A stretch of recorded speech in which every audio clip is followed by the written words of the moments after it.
Good morning. स्वागत है हमारे YouTube channel Rajasthan GK IAS के ऊपर। और आज जो हम चर्चा करेंगे वो करेंगे हिंदी व्याकरण के ऊपर। और हिंदी व्याकरण में हम समझेंगे कि जो व्याकरण है वो क्या होती है और जो भाषा होती है वो क्या होती है, तो उस सब के बारे में अपन इसमें आज पढ़ेंगे। तो सबसे पहले देखो, व्याकरण पढ़ रहे अपन, विषय अपना क्या है, हिंदी व्याकरण है। हिंदी की व्याकरण समझेंगे। तो देखो सबसे पहले अपन लेते हैं व्याकरण जो शब्द है उसका अर्थ होता क्या है, व्याकरण कहते किसे हैं। तो देखो व्याकरण,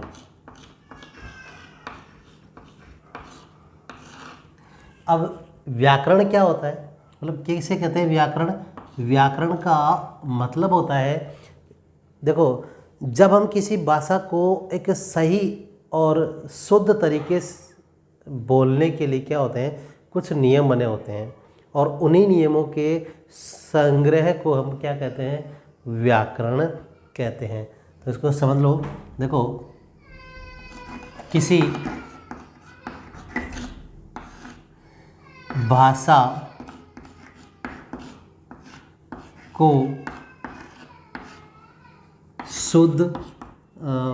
किसी भाषा को सही व शुद्ध तरीके से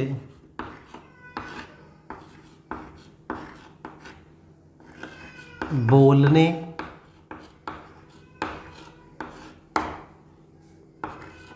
लिखने व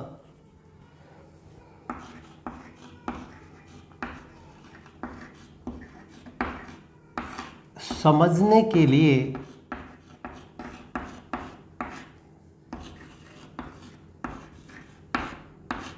कुछ नियम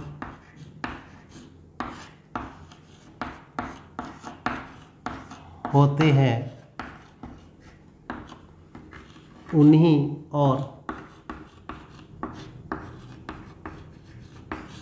उन्हीं नियमों को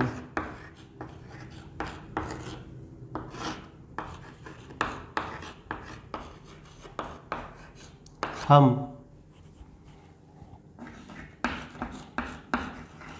व्याकरण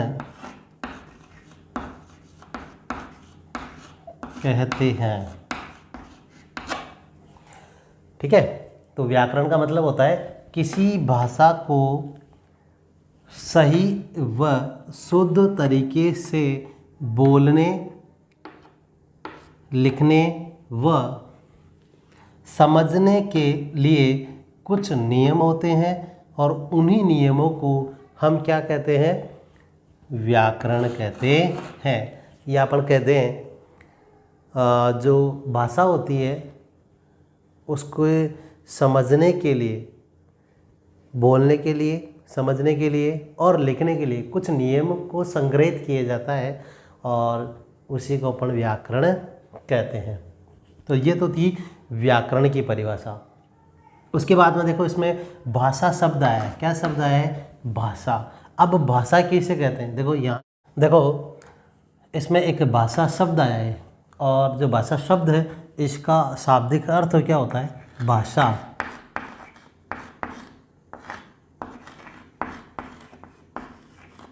शब्द, तो ये जो भाषा शब्द है, पहले तो इसका अर्थ क्या है इसका, एक तो प्रकट करना,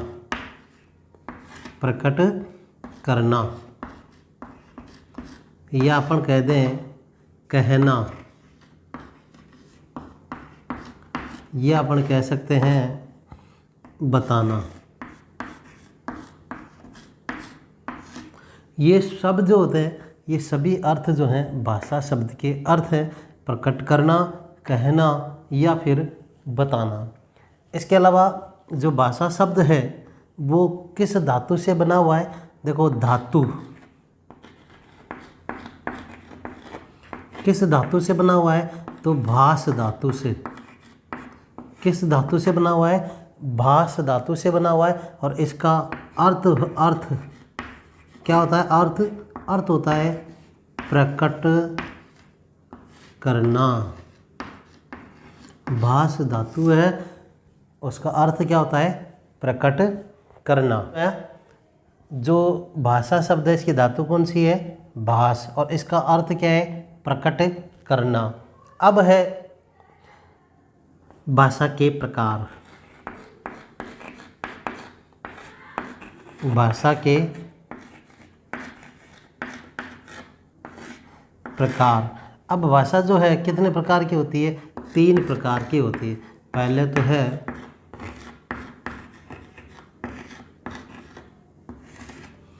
लिखित भाषा, दूसरा है मौखिक। कौन सी भाषा है? मौखिक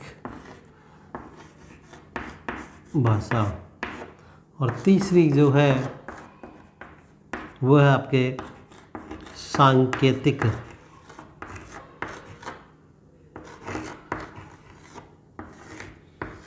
भाषा।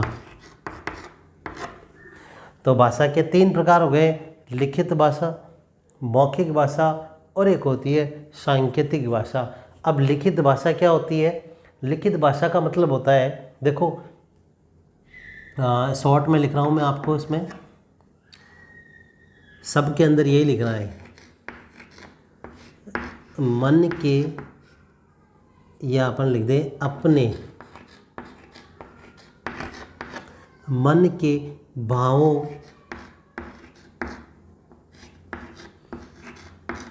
या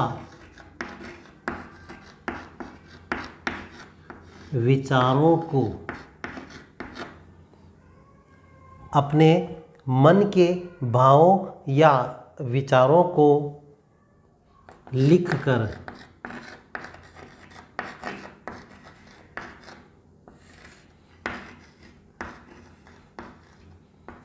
प्रकट करना। क्या कहलाता है? लिखित भाषा कहलाता है। ठीक है, तो लिखित भाषा किसे कहते हैं? जब हम अपने मन के भावों को या हमारे विचारों को एक दूसरे के सामने कैसे करते हैं? लिखकर प्रकट करते हैं, लिखकर बताते हैं, तो उसको लिखित भाषा कहते हैं। ऐसे ही मौखिक भाषा, इसमें आप लिखोगे बोलकर। क्या लिखेंगे इसमें? बोलकर, या फिर ऐसे भी सुनकर।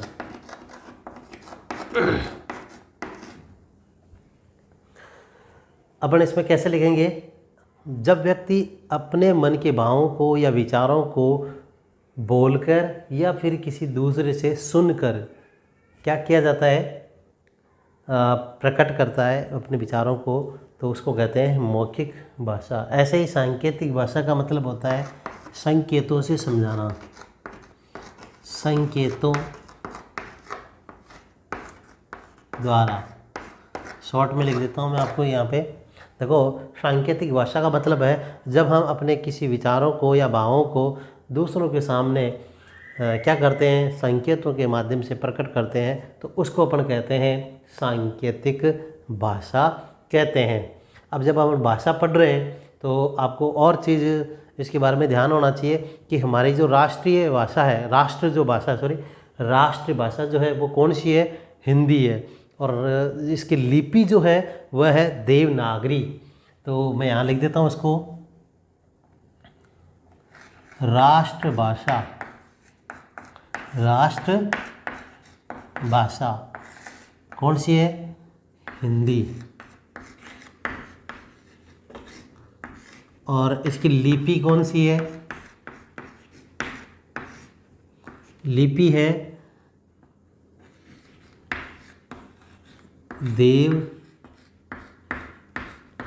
देवनागरी। तो हमारी राष्ट्रभाषा कौन सी है? हिंदी है। और उसकी लिपि कौन सी है?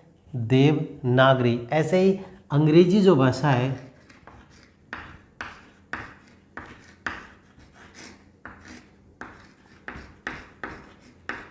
उसकी लिपि कौन सी है? रोमन। ठीक है। इसके अलावा अपन एक और मैं आपको बता देता हूँ, जो हमारा भारतीय संविधान है, भारतीय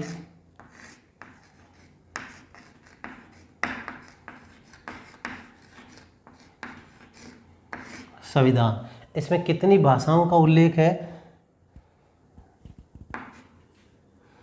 भारतीय संविधान में जो है 22 भाषाएं, कितनी भाषाएं? 22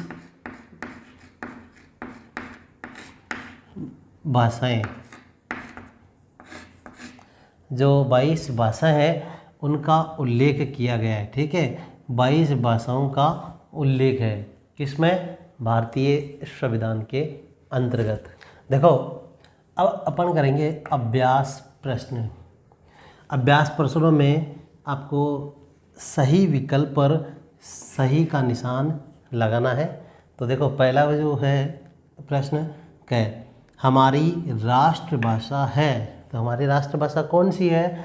संस्कृत, अंग्रेजी या फिर हिंदी? तो अपनी जो राष्ट्रभाषा है वो कौन सी है? हिंदी है। कौन सी है? हिंदी। तो इसमें उत्तर हो जाएगा हिंदी। ठीक है। ऐसे ही प्रश्न नंबर 2 है ख, भाषा के कितने रूप होते हैं? मैंने आपको अभी बताया था कि भाषा के कितने रूप होते हैं, प्रकार होते हैं। तो 3 प्रकार होते हैं। कितने प्रकार होते हैं? 3 प्रकार होते हैं। जैसे लिखित भाषा है, मौखिक भाषा है, सांकेतिक भाषा है। तो इसमें उत्तर हो जाएगा 3 ब। ठीक है। ऐसे ही प्रश्न नंबर 3 है, भाषा लिखने के लिए बनाए गए विशेष चिन्हों को हम क्या कहते हैं? तो भाषा जो है उसको लिखने के लिए कुछ नियम बनाए गए, कुछ चिन्ह बनाए गए विशेष प्रकार के, और उन्हीं चिन्हों को हम क्या कहते हैं? लिपि कहते हैं। तो इसमें क्या हो जाएगा उत्तर आपका? स। तो ये तो थे हमारे अभ्यास प्रश्न। अगला टॉपिक अपना लिंग।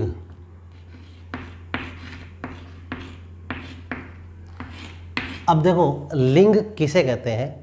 लिंग का अर्थ होता है शब्द के,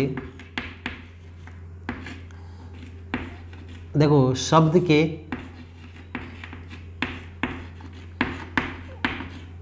जिस रूप से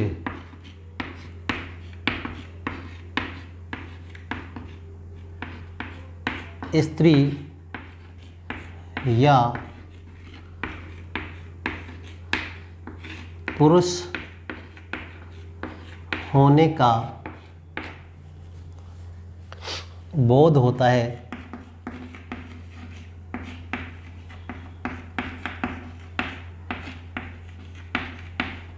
वह क्या कहलाता है?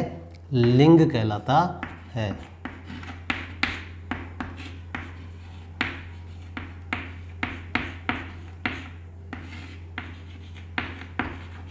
आया समझ? देखो, लिंग किसे कहते हैं? लिंग का मतलब होता है शब्द के जिस रूप से स्त्री या फिर पुरुष होने का बोध होता है उसे लिंग कहते हैं। या अपन ये कहें कि लिंग जो है व्याकरण की दृष्टि से बहुत ज़्यादा महत्वपूर्ण है, और ये क्या करता है? शब्दों को स्त्री या पुरुष होने का बोध कराता है, इसलिए हम इसको क्या कहते हैं? लिंग कहते हैं। और लिंग जो होते हैं 2 प्रकार के होते हैं हमारे व्याकरण में। देखो, एक तो होता है पुल्लिंग। लिंग के भेद यहाँ पे लिख देता हूँ मैं। लिंग के भेद कितने प्रकार के बताए गए अपने? 2। एक तो दे रखा है पुल्लिंग,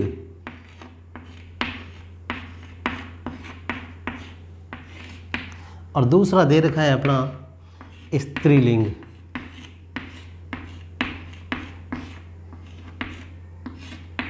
नपुंसकलिंग भी होता है, लेकिन अपने वो नहीं है, अपने तो 2 ही है। लिंग के भेद है 2, एक तो पुल्लिंग है और दूसरा दे रखा है अपने स्त्रीलिंग।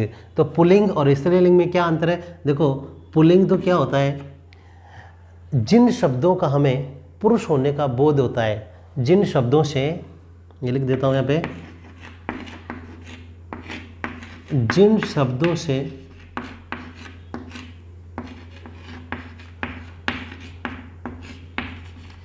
पुरुष होने का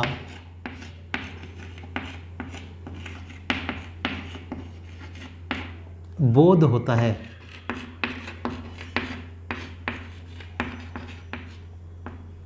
क्या कहलाते हैं? पुल्लिंग कहलाते हैं। आप उदाहरण दे सकते हो उसके, जैसे मान लो चाचा है, मामा है। इसके अलावा आप यहाँ पे दादा भी लिख सकते हो, और भी कहीं आ सकते हैं। तो पुल्लिंग शब्द का मतलब क्या हो गया? जिन शब्दों से पुरुष होने का बोध होता है, या हमें पता लगता है कि ये शब्द पुरुष शब्द है, जो उनसे उसके उदाहरण दे रखा है, जैसे चाचा है, मामा है, दादा है, और भी कई शब्द हो सकते हैं। तो ऐसे शब्द जिनसे हमें पुरुष होने का पता लगता हो या बोध होता है, पुल्लिंग कहलाते हैं। ऐसे ही स्त्रीलिंग, जिन शब्दों से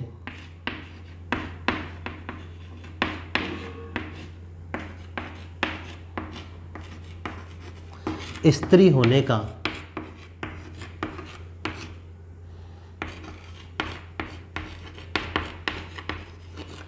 बोध होता है,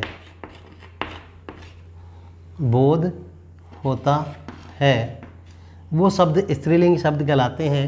उदाहरण में दे देता हूँ आपको। उदाहरण में जैसे मान लो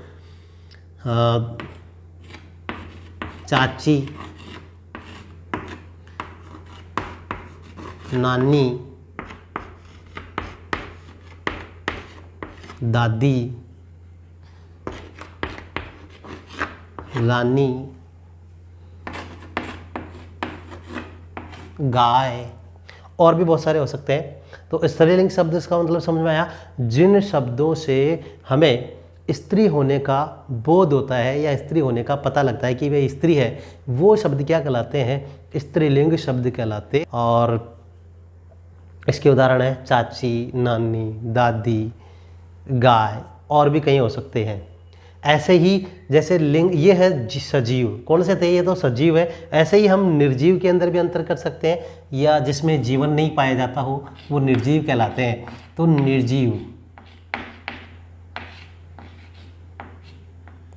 निर्जीवों के अंदर भी क्या होता है? हम नर या मादा कह दें, या स्त्री या पुरुष का पता लगाया जा सकता है। जैसे मान लो इसमें इस उदाहरण में अलग अलग कर देता हूँ मैं। जैसे मान लो निर्जीव में नर, और एक तरफ लिख देता हूँ मैं मादा। नर का मतलब होता है पुरुष और मादा का मतलब होता है स्त्री। ठीक है, यहाँ ये भी लिख देता हूँ। चलो मैं, ये है पुरुष और ये है स्त्री। अब ऐसे शब्द कौन से हैं जो निर्जीव में आते हैं? जैसे मान लो निर्जीव में नर, या अपन कहें पुरुष के अंदर, जैसे मान लो ट्रक लिख सकते हो आप लोग,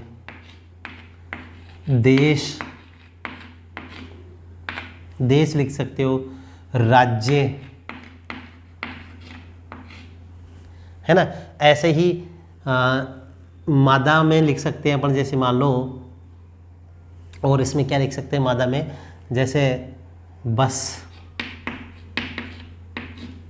के अलावा नदी, ठीक है, ऋतु, और भी कई हो सकते हैं, भाषा। ये शब्द सभी क्या है? निर्जीव शब्द है। और ये निर्जीव के किसके हैं? स्त्रीलिंग शब्द के हैं। जैसे पुरुष में निर्जीव कौन से आ जाएंगे? जैसे मान लो देश है, राज्य है, विदेश है, ट्रक है, और पहाड़ है। ऐसे बहुत सारे शब्द हो सकते हैं। ऐसे ही मादा या फिर अपन के स्त्रीलिंग में बस, नदी, ऋतु, भाषा, नदियाँ, बोलियाँ, ऐसे बहुत सारे शब्द हैं जिनको अपन क्या कह सकते हैं? निर्जीव स्त्रीलिंग या निर्जीव पुल्लिंग कह सकते हैं। हाँ, तो देखो ये है पुल्लिंग और स्त्रीलिंग शब्द। इसमें मैंने आपको उदाहरण दे दिए हैं। ऐसे तो बहुत सारे उदाहरण हैं, लेकिन देखो मुख्य मुख्य उदाहरण है। जैसे मान लो पुल्लिंग और एक तरफ है स्त्रीलिंग, तो ये तो सारे शब्द कैसे हैं? पुरुष शब्द का अर्थ बताते हैं। ऐसे ही स्त्री में, स्त्रीलिंग में स्त्री शब्द होने का बोध करा रहे हैं। जैसे इसमें लड़का है, पुरुष है, लड़की स्त्रीलिंग है, पिता पुल्लिंग शब्द है, माता स्त्रीलिंग है। ऐसे नौकर पुल्लिंग शब्द है, नौकरानी स्त्रीलिंग शब्द है। ऊँट पुल्लिंग शब्द है, ऊँटनी स्त्रीलिंग है। अध्यापक पुल्लिंग शब्द है, अध्यापिका स्त्रीलिंग शब्द है। ऐसे ही सागर जो होते हैं ये पुल्लिंग शब्द होता है, और नदी जो है ये स्त्रीलिंग शब्द का बोध करा रहे हैं। तो वीडियो कैसा लगा? अच्छा लगा है तो उसको लाइक करें, शेयर करें, और अगर हमारे चैनल पर आप नए हो तो इसको सब्सक्राइब ज़रूर कर लें।